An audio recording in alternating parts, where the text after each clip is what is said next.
Hello everyone. Question पढ़ेंगे प्रतिरोधों का श्रेणी क्रम संयोजन। Combination of resistance in series. Combination है जो रेजिस्टेंस है उसका सीरीज क्रम में पढ़ेंगे। कौन सी क्रम में? Series wise. ठीक है ना।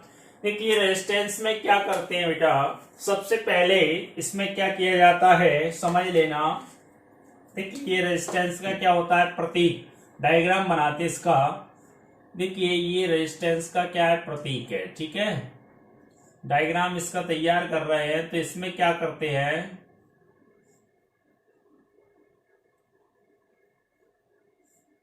देखिए पहला प्रतिरोध मान लिया R1, दूसरा प्रतिरोध है R2 और तीसरा प्रतिरोध है R3। ठीक है, तीन प्रतिरोध है। इसमें क्या करेंगे, सबसे पहले प्रतिरोध के दूसरे सिरे को पहले प्रतिरोध के दूसरे सिरे को दूसरे प्रतिरोध के पहले सिरे से तथा दूसरे प्रतिरोध को तीसरे प्रतिरोध के पहले सिरे से जोड़ देते हैं। क्या करते हैं बेटा इसमें, यानी क्या होता है, ये मान लिया ये पहला प्रतिरोध है। क्या है? पहला प्रतिरोध। ये कौन सा है? दूसरा प्रतिरोध है। और ये कौन सा है? तीसरा। अब ये क्या है? पहला सिरा है, पहला सिरा। ठीक है, ये दूसरा सिरा है और ये पहला, ये दूसरा, ये कौन सा? पहला। और ये कौन सा है? दूसरा। ठीक है, ये पहला प्रतिरोध है, पहला प्रतिरोध। ठीक है ना, और ये दूसरा प्रतिरोध है और ये तीसरा प्रतिरोध है। ठीक है ना। तो इसमें गाइस कैसे लिखते हैं भाषा, पहले प्रतिरोध के दूसरे सिरे को, कौन सा सिरा है बेटा? ये दूसरा सिरा। पहले प्रतिरोध के दूसरे सिरे को दूसरे प्रतिरोध के पहले सिरे से, कौन से सिरे से? पहले, तथा दूसरे प्रतिरोध के दूसरे सिरे को तीसरे प्रतिरोध के पहले सिरे से जोड़ देते हैं। क्या करते हैं समझ में आया है? आई होप आप समझ पा रहे होंगे।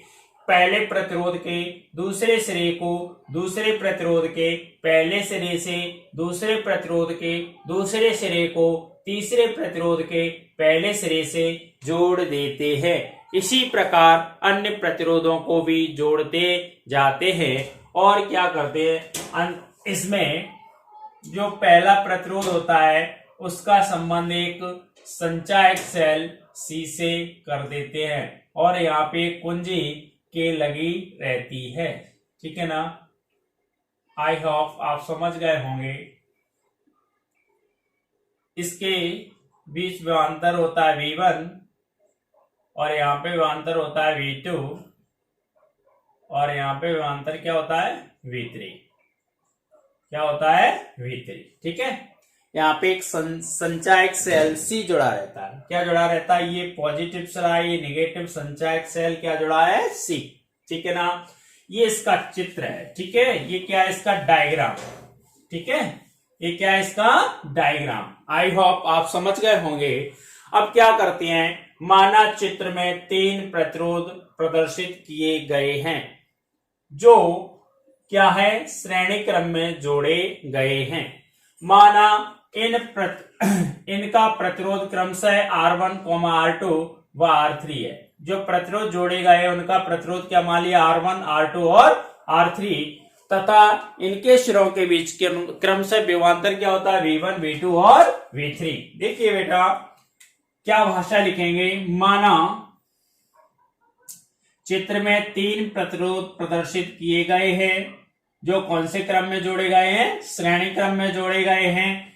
इनका प्रतिरोध क्या है? R1, R2 व R3 है। क्या प्रतिरोध मान लिया? R1 पहले का, दूसरे का R2 और तीसरे का क्या मान लिया? R3। ठीक है, और इनके सिरों के बीच क्रमशः विभवांतर होता है V1, V2 और V3। यानी ये विभवांतर है, ये क्या है? प्रतिरोध है। ठीक है बेटा, अब क्या करते हैं, कुल विभवांतर क्या होगा? या परिणामी विभव या विभवांतर, परिणामी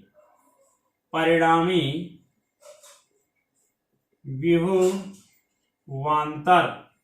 ठीक है, क्या होगा? अतः परिणामी विभवांतर। तो विभवांतर क्या होता है? V और V इक्वल टू क्या होता है V1 plus V2 plus V3, समीकरण 1। ठीक है, अब देखिए जैसे ही इसमें धारा प्रवाहित होती है तो कौन सा नियम लगा देंगे, ओम भाई साहब का। कौन से भाई साहब का नियम लगाएंगे, सभी ने पढ़ा है, ओम का नियम। ओम का नियम क्या है, यदि किसी चालक की भौतिक अवस्था में कोई परिवर्तन न हो तो उसके सिरों के बीच लगाया गया विभवांतर उसमें बहने वाली धारा के अनुक्रमानुपाती होता है। इसे ओम का नियम कहा जाता है। समझ रहे हैं ना, आई होप आप समझ गए होंगे। काय का नियम लगाएंगे, ओम का नियम। काय के नियम से, ओम के नियम से, ओम के नियम से। ओम का नियम क्या है, V बराबर होता है IR। क्या होता है बेटा, V बराबर IR। ठीक है, इसमें बहने वाली धारा क्या मान लें, I। ठीक है, अब एक क्वेश्चन यहां पे ध्यान रखना, बहुत मोस्ट क्वेश्चन है, जब प्रतिरोधों को श्रेणी क्रम में जोड़ते हैं तो किसका मान नहीं बदलता है, तो बहने वाली धारा, यानी काय का मान नहीं बदलता है बेटा, धारा का। ईओटी में क्वेश्चन आ सकता है, यानी जो बहने वाली धारा होती है उसमें कोई चेंज नहीं आता है, यानी बहने वाली धारा क्या है, आई है। प्रतिरोध क्या है, R1 R2 R3, विभवांतर क्या है, V1 V2 और V3। ठीक है ना, आई होप आप समझ गए होंगे। यानी ओम के नियम से, ओम का नियम क्या है, V बराबर, तो V1 बराबर क्या होगा IR1, V2 बराबर क्या होगा IR2, V3 बराबर क्या होगा IR3। ठीक है, समीकरण 1 से, समीकरण 1 से तो क्या होगा, V बराबर IR1 IR2 IR3, I ले लो कॉमन, तो क्या आएगा R1 plus R2 plus R3, समीकरण 2। अब क्या करेंगे, इस संयोजन का तुल्य प्रतिरोध R मान लें। इस संयोजन का तुल्य प्रतिरोध क्या मान लें बेटा, R। यदि इस संयोजन का, यदि इस संयोजन का तुल्य प्रतिरोध R है तो क्या होता है, V बराबर IR। तो क्या होगा बेटा, V बराबर IR, समीकरण 3।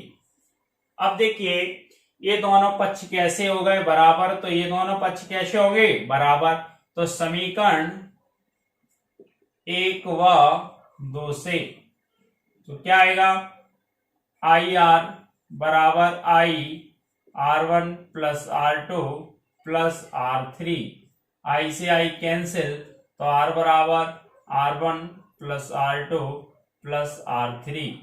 ठीक है ना, ये क्या है, इसका अभिष्ट व्यंजक है। जब प्रतिरोधों को कौन से क्रम में जोड़ते हैं, श्रेणी यानी सीरीज वाइज जोड़ते हैं ना, तो जो व्यंजक प्राप्त होता है R बराबर क्या आता है, R1 plus R2 plus R3। यानी प्रतिरोधों को जब श्रेणी क्रम में जोड़ेंगे तो प्रतिरोध का मान बढ़ जाएगा। क्या बढ़ जाएगा, मान बढ़ जाएगा।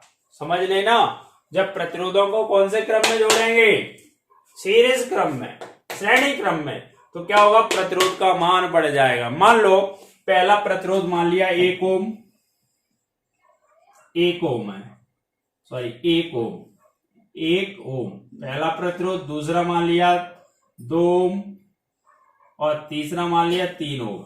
अब यहां पे वैल्यू रखिए तो R बराबर क्या आएगा, 1 प्लस 2 प्लस 3, तो क्या आ जाएगा, R बराबर 6 ओम। यानी प्रतिरोध का मान क्या हो रहा है बेटा, बढ़ रहा है। क्या हो रहा है, बढ़ रहा है। आई होप आप समझ गए होंगे। अगर हमारा ये वीडियो आपको अच्छा लगता है तो शेयर करें और कमेंट्स करें और लाइक करना न भूलें। ठीक है ना, और अभी तक आप हमारे चैनल पर नए हैं तो चैनल को सब्सक्राइब जरूर करें। Thank you.